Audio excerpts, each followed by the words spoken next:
কথা আছে না, দাদার যৌতুকে নাতি বড় লোক, তো আমার ক্ষেত্রে হয়েছে ওইটাই। আমার দাদাই যখন আমার দাদিকে বিয়ে করে তখন সে যৌতুক হিসেবে চায়ের দোকানটা নিয়েছিল, আর দাদা মারা যাওয়ার সময় আমার নামে চায়ের দোকানটাই লিখে দিয়ে গেছে। এক কথা আপনারা বলতে পারেন আমার 14 পুরুষই চা বিক্রেতা। ছোট থেকে দাদার হেল্প করছি, আর সাথে সাথে চা বানানো শিখছি, কেমনে চা বানাইতে হয়। আর দাদাও জানতো যে নাতি যে কত বড় এক্সপার্ট সেটা বলা লাগবে। হাজার হাজার লোকজন চা খাওয়ার জন্য সে সিরিয়াল দিয়ে পড়ে থাকে, সকালে আসে, রাত্রে এক কাপ চা খাইবো, এর লিগে সকাল ভোরে কোন বাইক থেকে উঠে আসে।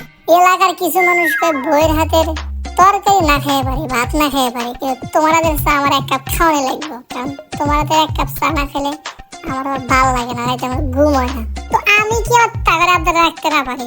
কয়দিন আগেও দেখলাম আমার দোকান টিভি চ্যানেলে দেখাইতেছে, ইউটিউবার নিউজ টিউজ দিয়ে একবারে ভরে ফেলাইছে। আমার তো ভাই ভিডিও করে ভাইরাল বানাইছে, ভাইরাল টিভি চার দোকান। তো ভিডিও দেখে তো বসে রেগে গেছে, তুমি আবার চা বেছে, এটা আবার ভিডিও করে ছাড়ানোর কি আছে? ছাইরা দিচ্ছেন, মান সম্মান তো সব চলে গেল। তো আমিও কইলাম যে কোনো কাজই ছোট নয়, কারণ আমার দাদাই বেচে চা আর আমিও বেচে চা, বংশটা দেখছো, চা বিক্রেতা বংশ, হ্যাঁ আমি অন্যরকম।